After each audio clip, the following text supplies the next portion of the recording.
¿Te pusiste a pensar alguna vez por qué considerás que algunas cosas son normales y otras no? Digo, porque te habrás dado cuenta de que todas las sociedades del mundo tienen algunas ideas sobre lo que es normal y lo que es anormal, y que esas ideas cambian muchísimo, no solo de sociedad en sociedad, sino también con el tiempo. No sé, pensá por ejemplo en las ideas que tenemos sobre la esclavitud o las que tenemos sobre el rol de las mujeres. Ahora, ¿quién define qué es lo normal? Parecería ser que tiene que haber algún tipo de poder que lo haga. Y cuando digo poder, probablemente te lo estés imaginando como algo negativo, que funciona desde arriba, ponele desde el Estado, y que te obliga a hacer a la fuerza cosas que no necesariamente querés ni considerás buenas para vos. Pero esto no necesariamente es así. Y eso fue lo que trató de mostrar Michel Foucault, que es probablemente el filósofo más influyente de la segunda mitad del siglo XX. Suscríbete al canal, dale like al video y arranquemos. A ver, contextualicemos un poquito. Foucault empieza a reflexionar sobre el poder después de un momento icónico del siglo XX, el Mayo francés de 1968, que fue en principio una gigantesca revuelta estudiantil. No me voy a meter mucho en esto, pero sí me parece importante decir que fue un movimiento bastante inorgánico, sin líderes claros, y que eso permitió que muchos se dieran cuenta de que hasta ese momento el poder se venía ejerciendo de una manera demasiado rígida, demasiado jerárquica, incluso al interior de los partidos políticos de izquierda, donde uno por ahí hubiese esperado un poquito más de horizontalidad. Se podría pensar que el Mayo francés consistió básicamente en una crítica a la autoridad en todos los ámbitos: familiar, profesional, laboral, sexual, y significó posta un antes y después para el pensamiento filosófico. Acordate que era plena Guerra Fría y todo el mundo estaba atrapado en la dicotomía entre el capitalismo, representado obvio por Estados Unidos, y el comunismo de la Unión Soviética. Gracias al levantamiento del 68, muchos pensadores se animaron a salir de esa dicotomía, o sea, le perdieron el miedo a no tomar partido por unos ni por otros, y empezaron, por un lado, a elaborar una tercera posición política, y por el otro, a dedicarle atención a algunos temas más concretos, más materiales, que habían sido descuidados por la tradición filosófica, como por ejemplo el cuerpo, el deseo, el placer, y en ese camino Foucault cumplió un rol fundamental. Es imposible explicar todo Foucault en un solo capítulo, porque se dedicó a una banda de temas y su pensamiento fue cambiando mucho con el tiempo. Esta vez me voy a concentrar en lo que creo que constituye la base de todo su pensamiento, o sea, en cómo reelabora la idea de poder, que se encuentra en dos de sus libros más conocidos: Vigilar y castigar y La voluntad de saber. Entender cómo funciona el poder nos va a permitir entender cómo definimos qué nos resulta normal y qué no. A ver, simplificando un poco, podría decirse que hasta la década del 70 había en el campo filosófico dos grandes representaciones de lo que era el poder. En una, más propia de la filosofía marxista, se lo pensaba básicamente como una fuerza represiva que lo que hacía era mantener vigente el sistema de producción capitalista y la división de clases. En la otra, más propia de la filosofía liberal, se lo consideraba como un derecho que los individuos tenían y que podían delegarle al soberano, o sea, al Estado, por medio de un contrato, el famoso contrato social. De hecho, en las sociedades democráticas occidentales, ese contrato se sellaba y se sigue sellando, al menos idealmente, con el voto en las elecciones. Pero a Foucault no le alcanza ni una definición ni la otra, porque lo que él descubre es que el poder está mucho más presente en nuestras vidas cotidianas de lo que creemos. No está solamente en esos momentos en que el Estado te dice lo que podés y lo que no podés hacer a través de las leyes o cuando la policía te reprime en una manifestación. Está en cada vínculo que estableces. Está entre padres e hijos, entre profesores y alumnos, entre médicos y pacientes. O sea, para Foucault no hay tal cosa como el poder, así, en mayúscula, sino relaciones de poder que unos ejercen sobre otros. Y en esas relaciones no siempre ejercen el poder los mismos. En realidad nos la pasamos cambiando de roles. A veces vos lo ejercés y a veces sos víctima. No sé, en tu casa, por ejemplo, podés ejercer un poder sobre tus hijos o sobre tus hermanitos más chicos, pero en el laburo o en el colegio estás sometido al poder que ejercen sobre vos tus jefes y tus profesores. El presidente ejerce el poder como cabeza del Estado, pero cuando va al médico, está sometido al poder del médico, que es el que tiene el conocimiento técnico y, en definitiva, el que tiene la posibilidad de salvarle la vida. O sea que las relaciones de poder no solo son flexibles, sino que además están siempre mediadas por relaciones de saber. Lo que busca Foucault, una vez que desarma la idea tradicional de poder, o sea, esa idea más rígida, más jerárquica, más verticalista, es reconstruir la historia de lo que llama sociedades de normalización. De aquellas sociedades en las que hay instituciones a cargo de regular y organizar la vida de los individuos y de las poblaciones a partir de una determinada norma. Ya sé que suena muy abstracto, pero te pongo un ejemplo. ¿Te preguntaste alguna vez por qué los locos están encerrados?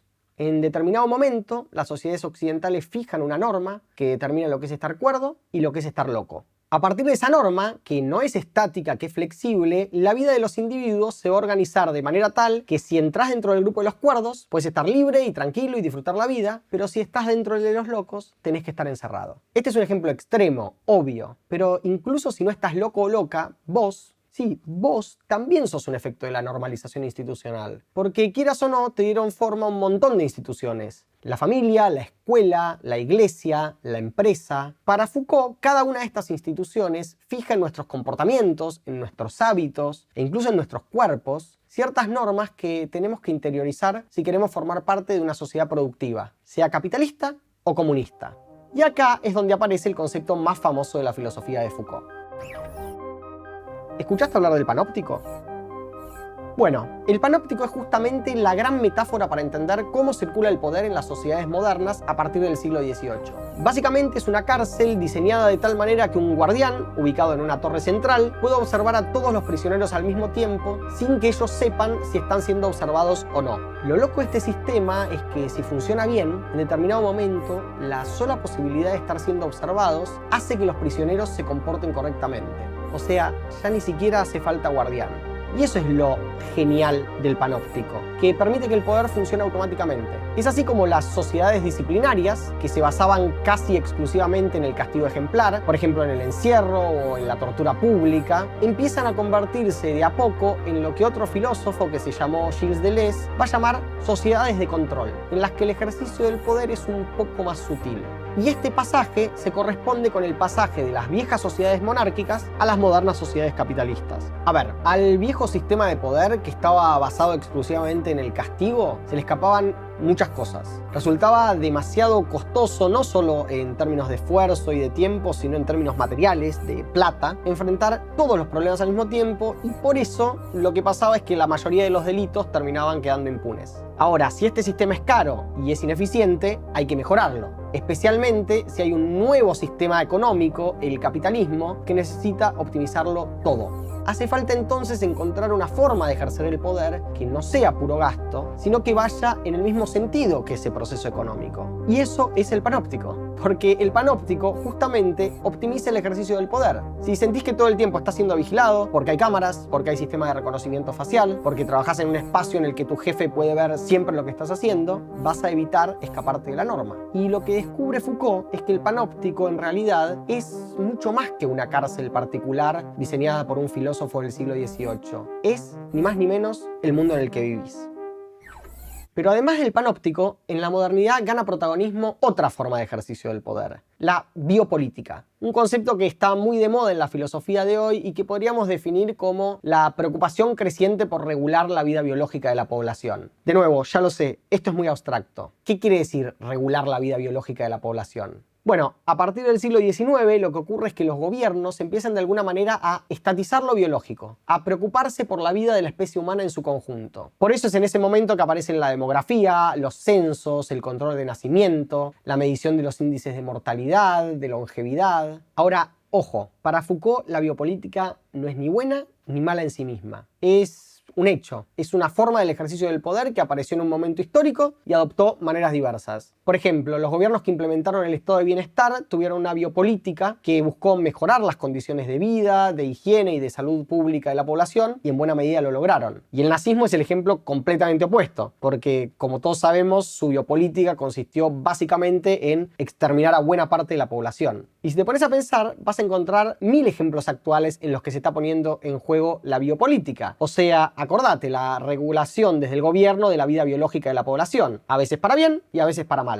La obligación de darse ciertas vacunas, por ejemplo, es una forma de la biopolítica que contribuye al cuidado de la población, y la prohibición del aborto legal, seguro y gratuito, todo lo contrario. Bueno, retomo un poco hasta acá por si te perdiste. Para Foucault, en las sociedades modernas el poder está en juego todo el tiempo. Circula, no está limitado a un tipo particular de gobierno ni funciona de manera piramidal. Y tampoco puede reducirse a la represión. Más que represivo, el poder es esencialmente productivo. Y lo que produce ese poder son sujetos. Sujetos normales, o sea, que entran dentro de la norma que el propio poder fija. Te produce a vos y me produce a mí. Ahora, si el poder está en todos lados, si es lo que básicamente nos hace ser lo que somos, ¿tenemos alguna manera de escaparnos? Parecía ser que no hay mucho que hacer, nada, las cosas son así, el poder es omnipresente, me la tengo que bancar porque en definitiva yo mismo no soy más que un producto de ese poder. Pero aunque se lo criticó mucho por la aparente resignación a la que conducían sus ideas, Foucault no es un conformista y uno de los temas que piensa y repiensa todo el tiempo es justamente el de cómo resistir al poder. Sus ideas sobre la resistencia en realidad van cambiando mucho a lo largo de su vida, pero al final Foucault termina diciendo que para resistir tenés que tratar de entender tu propia existencia como una suerte de obra de arte, como un estilo que sos libre de desarrollar y que es producto de un ejercicio espiritual y físico y una conciencia sobre tus prácticas alimenticias, sexuales, sociales. La libertad, en definitiva, reside para Foucault en tu posibilidad de robarle al poder ese monopolio que parece tener para producirte como individuo y en crear así nuevas formas de vida,